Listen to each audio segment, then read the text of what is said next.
country, Georgia! That's what let's go, man!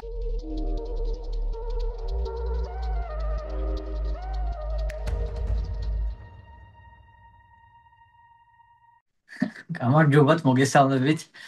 Fight Hop-ის მსმენელებს, მე ვარ რომეო ცენტერაძე, რომეო 50 ცენტერაძე. ხო?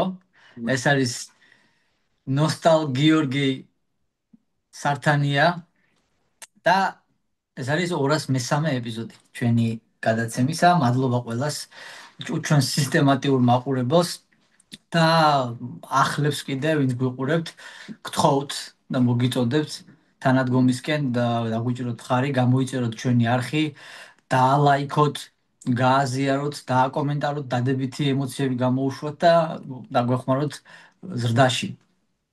ჩვენ ვართ პირველი MMA პოდკასტი საქართველოში, ქართული MMA პოდკასტი ყოველ შემთხვევაში, დამოუკიდებელი და ყოველ კვირას ვცდილობთ რომ მოგაწოდოთ უწყვეტად კონტენტი, მინიმუმ ერთი ვიდეო მაინც, ზოგჯერ ორი, ზოგჯერ სამი, მაგრამ უფრო ხშირად ერთი. დღეს ჩვენ სასაუბრო თემა საკმაოდ ბევრი გვაქვს. ცოტა მოგვიანებით ვწერთ, ვიდრე გვინდოდა ამ ეპიზოდს. ცხოვრება თავისი დინებით მიედინება, მოგიხსენებათ. ხან რა ხდება, ხან რა, ამიტომ არის პაუზები, არის ხელშემშლელი ფაქტორები, მაგრამ ამაზე არ გვინდა ლაპარაკი, დადებითზე გავაკეთოთ კონცენტრაცია. და პირველ რიგში მინდა გიო მოვიკითხო, იმიტომ რომ რამოდენიმე დღე ერთ კვირაზე მეტი რო ვერ ველაპარაკები ესე ვიდეოთი, მე მენატრება ხოლმე და აი ესე დრო ზოგჯერ ისე მიდის რაღაცები შეხდება, ისე მიეწყობა ხოლმე რომ აი ესე ჩაწერის დროს თუ ნახავთ ხოლმე რა ერთმანეთს და რა ვახარ გიო რა ხდება შენსკენ ძმაო, მომიყევი რამდენიც შეგიძლია რომ მოყვე ესე პირდაპირ იმაში რა ქვია კამერაში. რავი აბა ბიჭო გავიდა 10 დღე რაც ეპიზოდი გამოუშვით და მაგრამ მონატრებული ვარ ამ ჩვენი პატარა საქმის და პირველ რიგში მინდა რომ მადლობა გადაუხადო Journalized, რომელმაც გაგვიკეთა shout-out-ი YouTube ვიდეოზე. სურპრიზი იყო ჩემთვის და მაგრა გამიხარდა, უღრმესი მადლობა და შევახსენებ უბრალოდ ხალხს რომ არა მარტო YouTube-ზე ვარ, ჩვენ ვართ Spotify-ზე და რა თქმა უნდა Apple Podcast-ზე, რომ დღეს არის 203 ეპიზოდი. მეც ვიტყვი ორ სიტყვას Journalized-ზე, სანამ გააგრძელებ, შენ აუცილებლად გამოიწერე ახალი YouTube არხია MMA-ის და აბსოლუტურად ყველას, მე ყოველთვის მოუწოდებ ყველას, რომ ყველას და ყველაფერს უნდა უყუროთ ადეკვატურ კონტენტს, რაც კი არის ქართულ MMA-ზე YouTube-ზე რა და Journalized მოვიკითხავ აქედან, ჩვენ კიდე გვექნება დარწმუნებული ვარ კონტაქტი ერთმანეთთან ამ ჩვენ შოუს და მაგას. ვუსურვებ წინსვლას და გაფართოვებას და დიდი მადლობა, თქმა უნდა, shout-out-ისთვის ძმაო რა. განაგრძე. დღეს არის ხუთშაბათი 1 მაისი და დაუბრუნდით საქმეს. მოკლედ თემები გვაქვს, ბევრი არის ალაპარაკო, ძალიან დიდი ეპიზოდი არ გამოვა, მაგრამ შეგვიძლია რომ დავიწყოთ და ეგრევე შევტოპოთ როგორც ვარს ხოლმე ჩვენ თქმა. კი ბატონო, კი. ესე იგი თემები დღეს მოდი როგორც დავგეგმილი გვაქვს, მოკლედ გავაკეთოთ ყველაფერი და სწრაფ ტემპში დინამიკურად. თემები არის ამ წუთისთვის ახლა ზოგადად ჩვენთვის კი არა მთელ მსოფლიო MMA-ში არის უწყვეტი თემა არის ილია თოფურია. ასევე ვისაუბრებთ გიგა ჭიკაძეს ბოლო ბრძოლაზე ცოტას და გურამ ფუთათელაძეზე, უკერძოდ კი გურამი სამწუხაროდ აღარ არის UFC-ის როსტერზე, ერთი ქართველი ნაკლები ყავს UFC-ში და ამაზე ვისაუბრებთ. მოკლედ, მაგრამ ინფორმაციულად რა. მაგრამ ასევე მინდა პირველ რიგში უცებ შეგახსენოთ კიდე რომ დიდი ხანია უკვე მუშაობ და ძალიან დიდი მატერიალი მაქვს, რამოდენიმე საათი მოვუნდი ფიქს და წერას ამ ყველაფრის ილიას თოფურიას breakdown-ზე მახაჩებთან და როგორც კი დაინიშნება ეგ ბრძოლა და ოფიციალური გახდება, ეგრევე შევუშვებ ამ ყველაფერს ვიდეოში და გადავაკეთებ, ამას უკვე გადავაქცევ ვიდეოდ. ძალიან ბევრს შრომას ვდებ აი ამ ყველაფერში, მინდა გითხრათ და იმედია რომ მოგეწონებათ ყველას ეს რამოდენიმე საათიანი წერა გადაიქცევა სადაც 5-10 წუთიან ვიდეოდ, ანუ რამდენიმე საათი წერ და მე ვიდეოში ეს 5 წუთი 5-6 მაქსიმუმ 10 წუთი ლაპარაკში ეტევა ყველაფერი რა. ასევე მინდა გითხრათ რომ გამოიწეროთ ჩემი YouTube არხი, რომეო ცენტერაძე ჩაწერეთ YouTube-ზე და ამოგიგდებთ. სულ რაღაც 2-2 ვიდეო მიდევს ჯერჯერობით, მაგრამ ვაპირებ გაფართოვებას, აქტიურობას პარალელურად Fight Hop-თან ერთად და გამოიწერე ძალიან გთხოვთ, იმიტომ რომ ეს პირველი ვიდეო იქნება, რასაც დავდებ ჩემს პირად YouTube არხზე ილიას და ისლამის ბრძოლის breakdowns, როგორც კი გაოფიციალურდება ეს ბრძოლა. თუ არ გაოფიციალურდა ეს ბრძოლა, მაშინ ეს მასალები რაც კი ვწერე, ყველაფერი უნდა გადავყარო და ახალი უნდა დავწერო რა. ანუ იმედია, მაგრამ მე მაქვს წმენა იმის, რომ ეს ბრძოლა შედგება და ამიტომაც წინასწარ გავამზადე ყველაფერი. ნახოთ. კი, ბიჭო, კი, მაგრამ დღეს ხო მაინც უნდა ვისაუბროთ, რომ რატო გონია შენ, რომ ეს ბრძოლა მაინც ჩატარდება და იქნება International კი, Fight კი, Week-ის მთავარი ევენტი, მაგას მაინც შევეხებით რა და კი. ძალიან საინტერესო არის, იმიტომ რომ ჯერ კიდე არ გამოუცხადებიათ რა რომი და არა და ორივე უკვე კამში არის. ხო და ანუ ვისხვდებიან, ხო? და მგონი ხო. ჩარლზ ოლივერაც კამში არის თუ არ ვწდები რა და ბევრი დრო არ არის დარჩენილი და ანუ აი რა ხდება ეხა თუ მართლა ყველას გონია ყველას უნდა რომ ეს ბრძოლა ხდება მაშინ არ ვიცი შეიძლება აა ემზადებოდეს מחაჩევი ოღონდ არ იცოდეს ვისთვის არა რა არის, იცი? ჯერ UFC-ს უყვარს თავის ჭკუაზე და როცა მაგათ ჭუნდათ, მაშინ გაახმოვან უნდა ისაქნან დიდი ბრძოლები რა. და ჟურნალისტებს შეიძლება უთხრან, გაიგე? ანუ მედია იმდენად კონტროლდება UFC-სგან, შენ ჟურნალისტი ხარ, შეიძლება რაღაცა ჩვენ შორის რაღაცა მე UFC-ს წარმომადგენელი ვარ, შენ ჟურნალისტი ხარ და გეტყვი რომ აი ესა და ეს ბრძოლა იგეგმება დიდი რაღაც ბუმბერაზი ბრძოლა ივენთი, მაგრამ გეტყვი რომ არ გაბედო არსად თქმა, გაიგე? არა და შენ ჟურნალისტი ხარ, breaking news-ი შენი საქმე და პროფესიის პირდაპირ პერპენდიკულარული ნაწილია, ხო?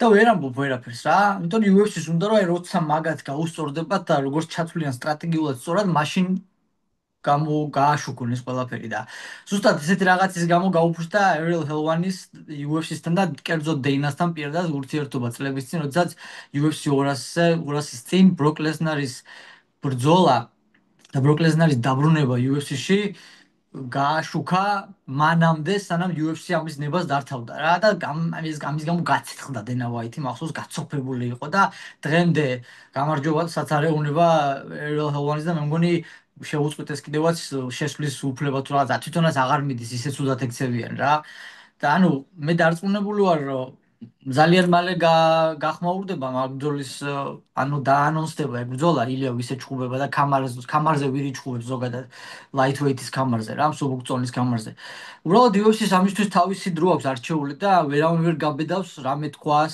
წინასწარ ოფიციალურად ამაზე სანამ მეგენი არ გართავენ ნებას რა და ხო ჩემი აზრით ისლამი ძილიად და ოლივერაც კემპში არიან ეს ბრძოლა იმდენად დიდია ეს იქნება ივლისის ავარაუდოდ International Fight Week-ზე და ეს ბრძოლა იმდენად დიდია რომ აქ რო რაღაცა მოხდეს main event-ზე ხო და ერთმა ვიღაცამ ტრავმა მიიღოს ჯვარი წერია ყველას და უნდა იყოს ძალიან მაღალი დონის მებრძოლი რიგში მეორე მზად, ვისაც ჩაანაცვლებენ. ანუ თუ დაინიშნება ილია და ისლამი და თქვა ისლამა რაღაც დაიმართა, ხო? შეიძლება არა გამორიცხულო არ უნდა მაგას ილიასთან ბრძოლა, ხო? არა ეგ საიდუმლო. იმიტომ კი არა რომ ეშინია არანაირად მე მაგის მომხრე არ ვარ მაგ მოსაზრების რომ ილიასი ეშინია ისლამს. არ ეშინია ისლამს არავის დარქმევა, მაგრამ არ უნდა ბრძოლა ილიასთან. იმიტომ რომ мотиваციას ვერ გძნობს თავისზე პატარა წონიდან ამოსულ კაცთან ბრძოლის და მესმის. და ამიტომ რაღაცა თუ დაიმართა ბწყალებში ისლამმა კემპში უნდა ყავდეთ შემცვლელი რა უნდა ყავდეთ ოლივერა რა ალბათ ამ შემთხვევაში ამიტომ ჩემი აზრით სამივე უკვე მზადებაშია ისე რაც შეეხება პატარა წონიდან ამოსულ კაცთან ბრძოლას ცოტა პარადოქსული კი არის მაგრამ თუ დაუკვირდებით და კარგია ისლამი ხარ რო ვიცოდე დაღესტანური ან რუსულად რო ლაპარაკობდე ესე პირდაპირ ეთერში ვეტყოდი ისლამს ალბათ თუმცა ჩვენ ახლა არ მგონი ისლამი და მისი გუნდი გვისმენთ თუმცა ეგენი ყველაფერს უსმენენ რომ იცოდე რა მე შევსწრები ვარ მაგ იმას რომ ყველა პატარა YouTube არხსაც კი ადევნებენ თვალყურს მაგრამ ვეტყოდი ისლამს და თავის გუნდს ხავის და თავის გუნდს რომ lightweight-ში დღეს ვინც არიან ხო მაგრები პორიე ესა რა ქვია მაქს ჰოლოვეი კონორ მაგრეგორი ოლივერა ეგენი ყველა არიან 145 ქვემსუბუქი წონიდან ამოსულები რა ყველა აბსოლუტურად თითქმის ყველა რა უმეტესობა ასე რომ ილიას შეუერთება მაგათ რიგს ახლა რა ბიჭო ძალიან ბევრი იბაზრე და ერთი შანსი არ მომეცი რომ მეთქვა რომ ბოდიში მიდი მოკლედ არ ამგონია რომ ეს ბრძოლა უკვე მოწერილი იყოს ანუ და არ აცხადებდნენ რა არ ამგონია იმიტომ რომ ძალიან ჭირდებათ რა და იმდენი დროც არ უნდა რომ გავიდეს რომ რაღაცნაირად ლიქი იყოს რა, ხო აზეხა რა და ძალიან ძალიან დიდი დრო გამიდა. ანუ შენ თუ გონია რომ უკვე მოწერილი და არის ძახიან, მაგაზე ვერ დაკეთახმები, ვიცი რომ ეს არა და ნათქვამი, მაგრამ ჩემი აზრით არ არის მოწერილი ორივე მხრიდან ხელი და რაღაცაშია საქმე რა. და ის ფაქტორი თუ არის ალბათ ბელალ მოჰამედის ფაქტორი რა, თორე ამდენი ხანი ეხა ესეთ რაღაცას რატომ უნდა შეინახო რა. და მე არ ვიდახი, მე ადრეც მithkom შენთვის გიო ბევრჯერ და ზოგადად ყველას ვეუბნები რომ როდესაც ადამიანს შეხვდები MMA-ში რომელიც გეუბნება რომ აუ 100%-ით ესია ჩემი აზრით და აი პროსტა და იმასაც კი არ გიტოვებს რომ არგუმენტი რაღაც ცოტა შეეწინააღმდეგო კი არა რომ აი ცოტა რომ აა ოდნავ რომ აი დისკუსიაში შეხვიდე მაგის ადგილსაც კი არ გიტოვებს და გეუბნება რომ აი ბიჭო 100% ვიციო რომ გეუბნება რა მაგ ადამიანთან აღარ უნდა ისაუბრო არაფერზე უნდა წახვიდე და მოეშორდე და აღარ ესაუბრო მაგას სპორტზე რა. არის ახლა რაღაცები, რაზეც არ უნდა ეკამათო ადამიანს, რაღაც ტექნიკა, ჯერ ბრეიქდაუნი, რაღაცის ტექნიკა როგორ უნდა გაკეთდეს, ხო? აი რაღაცები, რასაც ალტერნატივა არ აქვს, ესე უნდა გაკეთდეს და არის, მაგრამ ესეთ რაღაცებს ახლა რა თქმა უნდა ვერ შეგეკამათები ისე რომ აი არა ბიჭო მე საიდან ვიცი აბა მე პროდუქტ ჩემს ზალს და ვარაუდს ვამბობ შენსას. არ არის გამორიცხული ესე იყოს რა. იქ ბიჭო, შეიძლება იყოს ბელალ მუჰამედის ესა რა ქვია ფაქტორი ან 1000 სხვა რამე რა. შეიძლება მართალი ხარ შენ. შეიძლება მე ვარ მართალი, მაგრამ მაგას ნუ დრო გავა ახლა ერთი ორ კვირაში ყველაფერს მოედება ნათელი და ცხადი იქნება აი ყველაფერი. შენი ჩაწერილი ნოუთები ძმაო ნაგავში არ აღმოჩნდება დარწმუნებული ვარ, იმიტომ რომ გჯერა რომ ეს ნაგავში ბრძოლა არა. ეს ნაგავში ბრძოლა არა. ნამდვილად ჩატარდება და ერთი რაღაც ბოლო შაუთ-აუთ მინდა გავუკეთო ილიას.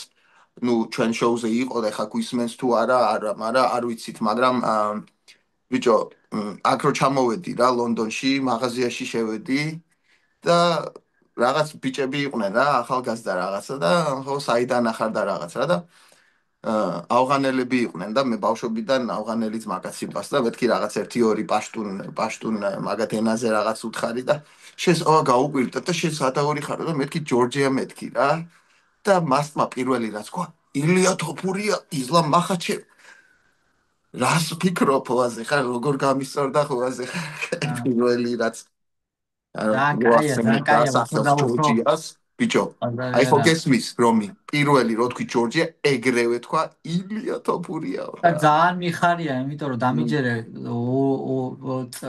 ერთი წლის წინ, 2 წლის წინაც ძალიან ბევრმა არ იცოდა ჯერ კიდე რომ ილია ქართველი იყო რა. რაღაცე გარემოებების გამო, იმიტომ რომ ხა ესპანეთის დროშა მაინც უფრო მეტმა იცის და უფრო ჭდილავს მაინც ყოველთვის რა საქართველოს, იმიტომ რომ დიდი ქვეყანაა რა და ყველა მიცის ესპანეთი რა. და კარგია რომ ნელა უფრო და უფრო მეტი ადამიანი ხვდება და იგებს იმას, რომ ილია უბრალოდ წარმოადგენს ესპანეთს, იმიტომ რომ იქ ვარჯიშობს და რეალურად არის ქართველი და საქართველოს სახელით გამოდის დღის ბოლოს რა. და ძალიან კაია რომ ამას ნელა ყველა გაითავისებს, იმიტომ აი რომ ძალიან ბევრი მებრძოლის კი აი შემხედრია მე, აბა რომლისთვისაც მე იზურებული ვიყავი ამეხსნა ეგ სიტუაცია რა და იმედი აღარ მომიწევსაც.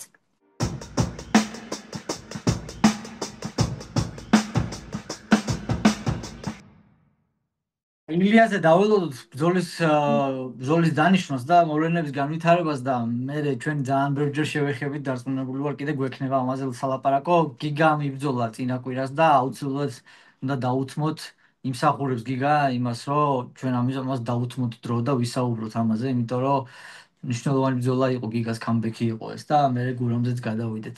წაღან ბიჭო რავქენი იცი? შენ ძმობას ეცვა. გინდა მაგარი რაღაცა მოგიყვე? მაყურებელსაც და გაეცინება დარწმუნებული. ვილიამს ხო ავარჯიშებ ხა რა, კრივში და რაღაცე კომბინაციებს ვაკეთებდი, ფუტბოლს ვაჩვევ, რაღაცა აჯიმანიები დავაწყებდი და მეც ასეთ ასაკში დავიწყე კიკბოქსი და იმიტომ რა, ველოდებოდი ძალიან პატარა არ მინდოდა რომ დამეწყო რა. ბიჭო ეზიზღება ვერ იტანს რა, მაგრამ კარგად გამოსდის ნიჭიერია და თან საჭიროა, იმიტომ რომ გამხდარია, წა მინდა რომ მოვაძლიერო რა და იწვა რა, ყოველდღე მეხუწება არ მივარჯიშობ და იწვა ეხლა და დედამისი ვერ აღვიძებს რა, დამიძახა და დავდეყავა, შევედი და ხედავ რომ თვალებს ფშუტავს არა და რეალურად არ ძინავს რა და ვილიამ მეთქი მამა თუ ადგები ეხლა ეგრევე თუ წამოხდები მეთქი დღეს არ მივარჯიშებ თქო რა, ეხლა მაინც ვერ ვივარჯიშებ, იმიტომ რომ ხელი მაქვს ნატკენი რა და ხო და ესე გაეცინა, გაიგე ძილში რა, ვეღარ შეიკავა სიხარული და ლინლა ეს გაახილა თვალები. მაგარი ძმა არის რა. ესე იგი, გიგას ბრძოლაზე გადავიდეთ. მე ვთქვი, რომ ძალიან მინდოდა, რომ გიგას დაეწყო ეს ბრძოლა ბოქსით, ხელებით დაეწყო, გაიხსნა ეს ბრძოლა, იმიტომ რომ ბოლო ორ ბრძოლაში, ну განსაკუთრებით ბოლო ბრძოლაში ალენთან გიგა გამოვიდა და პირდაპირ პირველი რაც გააკეთა, ფეხი მოიქნია რა და ეს გიგა კიკი არის გიგას საუკეთესო იარაღი, ხო? ფეხის მოქნევა. თან ღვიცში ან მარჯვენა ჰაიკიკი რაც იქნება რა მოცემულ შემთხვევაში და როდესაც ბრძოლას იწყებ ეგრევე შენი საუკეთესო იარაღის გამოჩენით ანუ მე იმის იქით უკვე ყველაზე საუკეთესოს რო ეგრევე აჩვენებ მოწინააღმდეგეს იმის იქით უკვე გზა აღარ არის რაღა უნდა გააკეთო ხო და ამიტომაც მინდოდა გიგას ხელებით ძალიან კარგი აქვს გიგას ბოქსი არასაკმარისად არის გამოყენებული ჩემი აზრით და მინდოდა რომ ხელებით დაეწყო რა გიგას კომბინაციები და მე მიაყოლებინა ფეხი მით უმეტეს იმიტომ რომ ამ ბრძოლაში გიგა კიკი რომელიც არის მარცხნიდან დარტყმა ღვიძლში ხო ტრადიციულად არ იქნებოდა ეფექტური, ვიცოდით, იმიტომ რომ მემარცხენეს ეჭყუებოდა. როცა მემარცხენეს ეჭყუები, ღვიძლში მარცხენა ფეხით დარტყმა თითქმის შეუძლებელია რა. უნდა აიძულო რაღაცნაირად რომ შეცვალოს პრესინგის ხარჯზე და ფუტვორკის ხარჯზე უნდა აიძულო მოწინააღმდეგე რომ შეცვალოს სტოიკა და გადავიდეს ჩვეულებრივ ტრადიციულ მემარჯვენე სტოიკაში და მერე შეგიძლია რომ ეცადო რომ დააზიანო ღვიძლი მარცხენა კიკით. მაგრამ ონანა იმის იქიდან გამომდინარე რომ მემარცხენეა და ღვიძლი უკვე იმალება ფეხისთვის გიგა კიკი თითქმის გამორიცხული იყო. იმიტომ ძალიან მინდოდა რომ ხელებით დაეწყო გიგას გაეხსნა და შემდეგ წაეყვანა უკვე გადასულიყო უკვე კიკებზე რა, მაგრამ ნუ თლად ისეც არ მოხდა როგორც მე მინდოდა. პრობლემა იყო კიდე იმაში რომ ყოველთვის როდესაც კედელთან მიდიოდა ახლოს გიგა და ჩერდებოდა ონანა ტეიქდაუნზე გადადიოდა ცენტრის დაჭერა იყო აუცილებელი გიგასთვის ჩქარობდა თითქოს ძალიან ჩქარობდა რა კიკბოქსერებს აქვთ ექსენი რომ გამოდიან ეგრევე იწყება ჭუბი ეგრევე არც feeling out პროცესია არ ჯები არაფერი უბრალოდ ყველა დარტყმა არის სწრაფი და ძლევამოსილი და თექ ძალით რა ეგ არის კიკბოქსის დინამიკური სტრაიკინგი რა და მუიტაიც ეგრეა ცოტა პატარა განსხვავებებით. და გიგაც ეგრე მიუდგა ამ შემთხვევაში ამ ბრძოლას, რა თითქოს კიკბოქსის ჭუბობდა, გაიგე, ჩემი გადმოსახედიდან. მინდოდა მენახა ფეინტები, მოტყუებები რა და მინდოდა მენახა უფრო მეტი მოძრაობა თავისი მარცხნივ მოწინააღმდეგეს მარჯვენა მხარეს. და ცენტრისკენ მოძრაობა უფრო მეტი რა. არანაირად არ შეიძლება ამ ბრძოლაში ცენტრის დათმობა, იმიტომ რომ ონანა თავიდან ცენტრში არ აკეთებდა აბსოლუტურად ტეიქდაუნს, აკეთებდა კედელთან რა და მე რამოდენიმეჯერ კედელთან გაკეთებული ტეიქდაუნის როგორც კი გაჩერდებოდა გიგა ეგრევე ტეიქდაუნზე გადადიოდა და მე რამოდენიმეჯერ კედელთან გაკეთებული ტეიქდაუნის შემდეგ უკვე გათამამდა ონანა და უკვე ცენტრში გადავიდა ტეიქდაუნზე რა და მე რაც შეეხება ადგომის პროცესს იქაც გიგა კრავდა გარს ზონამას წელზე რა და არც ეგ არ იყო პირველ რაუნდში კი წამები იყო დარჩენილი უკვე იქ გარდის შეკრა არ შეკრას არ ქონდა მნიშვნელობა და კარგად დაამთავრა გიგამ რაუნდი მიუხედავად იმისა რომ ზურგზე იყო ქვემოდან ძალიან დიდი ზიანი მიაყენა ორნარას საფრთხეში ყავდა მაგრამ მეორე და მესამე რაუნდში უკვე გარდი აღარ უნდა შეეკრა ჩემი აზრით გამოეყენებინა თავისი ფეხები ტერფები და მიწოლოდა თეძოებზე ონანას თავის манипуლირება უნდა გაეკეთებინა, უნდა გაეწია გვერდზე, მოწინააღმდეგეს თავს უცა კონტროლებ გრეპლინგში. ეს არის ფაქტურად 70% გაკეთებული გაქვს. თუ ეფექტურად აკონტროლებ, რა თქმა უნდა. და ეგეთ რაღაცები, რომ ეგ ინსტინქტის დონეზე უნდა ქონდეს, უბრალოდ ამაზე თუ ფიქრი გიწევს, ხო, ბრძოლაში უკვე აგვიანებ რა. და ნუ ესეთი რაღაცები ახლა რომ გავაგზავნო კიდე ერთი 45 წუთი ვილაპარაკებ მე ამაზე ტექნიკურ დეტალებზე რა დავინახე მაგ ბრძოლაში და თან შეიძლება მე ისეთი რაღაცები ვთქვა რაც გიგას ეწყინოს და მე არ მინდა რომ გიგას ეწყინოს ჩემგან რამე ასე რომ ამაზე დავამთავრებ რა და იცი ჯამში შეიძლება ითქვას რომ მე თანხმები ალბათ და რეალურად თუ შეიძლება ითქვას რომ დგომში იყო დიდი კლასის განსხვავება და ეს მოიგო ჭიდაობის ხარჯზე და დიდი დამიჯი რა თქმა უნდა არ ყოფილა, მაგრამ მოიგო ჭიდაობის ხარჯზე ონამამ რა. მთლიანობაში მარტივად თუ შევხედავთ, მთლიანობაში უხეშად კი ეგრე შეიძლება, მაგრამ ეხლა მე წეღან დეტალებზე ვლაპარაკობ, დეტალებში თუ შევალთ, აა, თლად ეგრეც არ არის. მაგრამ აი შეუერაღებელი თვალით თუ შევხედავთ, კი ეგრეა რა. ნუ ძალიან კომპლექსური და არც ისე მარტივი არის ჭუბი. მიუხედავად იმისა, რომ არა და ერთი მხრივ ძალიან მარტივია, დაარტყი და არ მოხდეს ხელი, ხო? უნდა დააზიანო, უცნაური ანუ ჭუბია, რამდენად შეიძლება რთული და ის იყოს. ხო, ეს არ არის კვანტური მათემატიკა, ხო? ბოლო-ბოლო. მაგრამ ხო სიღრმეში როდესაც ხარ ჭუბი ძალიან რთულია. მენტალურად კფიტავს, ფიზიკურადაც კფიტავს, ჭირდება დიდი ინტელექტი, მომზადება, ინსტინქტები, ინსტინქტურ დონეზე დაყვანილი სკილები. ასე ფიქრი არ გჭირდება და უბრალოდ მიდის სწორ დროს სწორ რაღაცას აკეთებ ინსტინქტურად და ესე შემდეგ. ასე რომ კიც და არაც კი. გეთანხმები თან და თან ბოლომდე ვერა. ანუ ეხლა როგორ ხედავ, რომ ანუ ტოპ 15-დან მგონი ამოვარდა გიგა, ხო და იმას მიცეს, ონამას მიცეს ხო.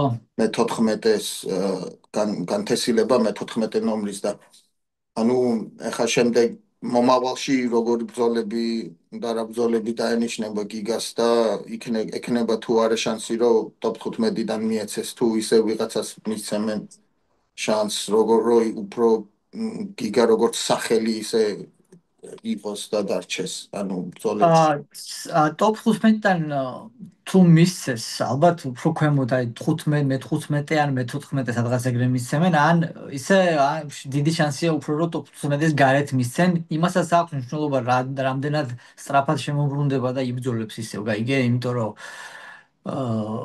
მარცხის შემდეგ არის ორი რაღაცა ხდება.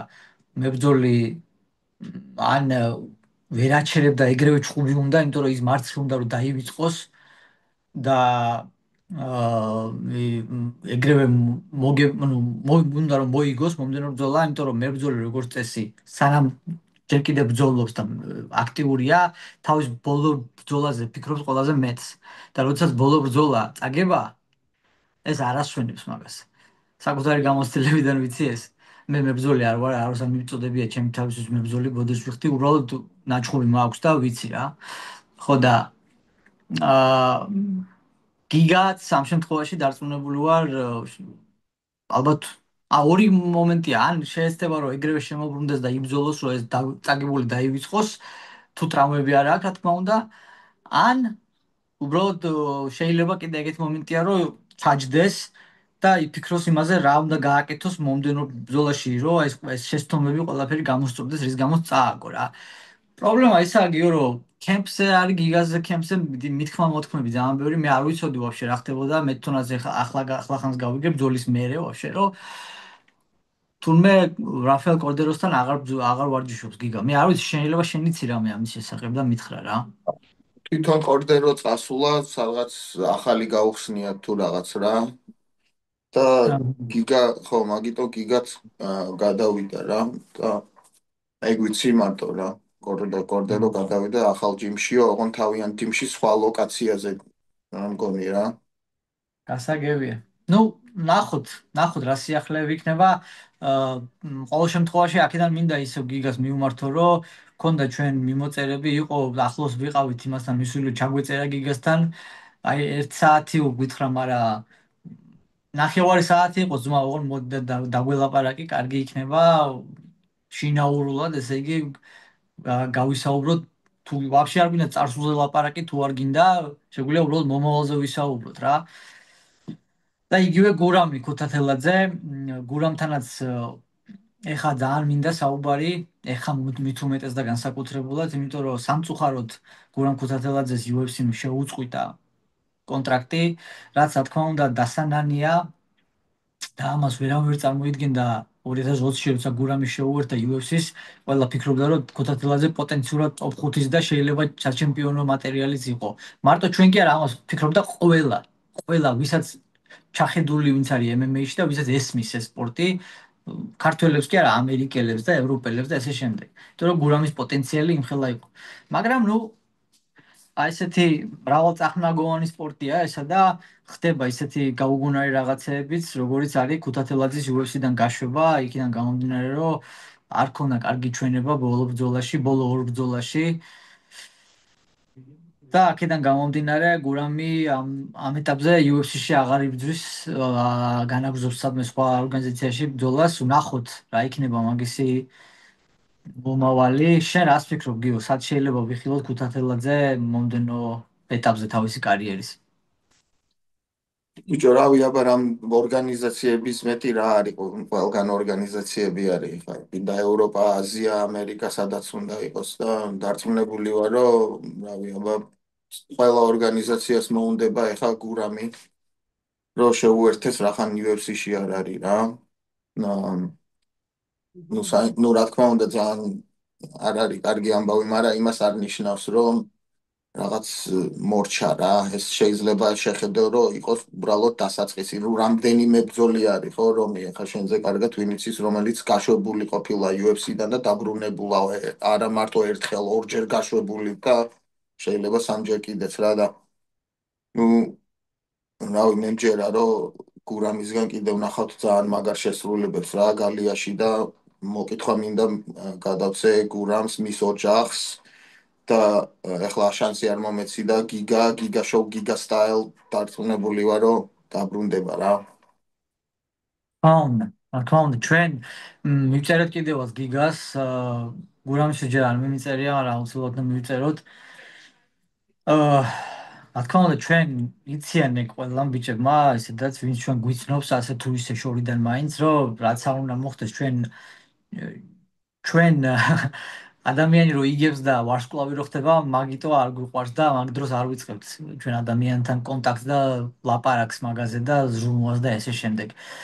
ჩვენ პირველ რიგში ну, აღარ ვიტყვი, აღარ დავწულმანდები, სხვა რაღაცებიდან გამომდინარე, სხვა კრიტერიუმებით ვიწყებთ ადამიანის გვერდში დგომას და ასე შემდეგ დაფასებას რა. ასე რომ გურამიც და გიგაც აქედან მინდა რომ გავამხნევო და როცა იქნება და სადაც იქნება მაგათი მომდენო ბრძოლები, მინდა რომ წარმატებები უსურვა და უთხრა რომ fight hopi და ყველა ნამდვილი გულშემატკივარი და სპორტის მოყვარული არის თქვენს გვერდში მუდამ ძმაო და იმ ტოქსიკურ ადამიანებზე, ვინც რაღაცა სისულელეებს გწერთ და აკომენტარებენ, არ მიაქციოთ ყურადღება და არ იფიქროთ საერთოდ რა.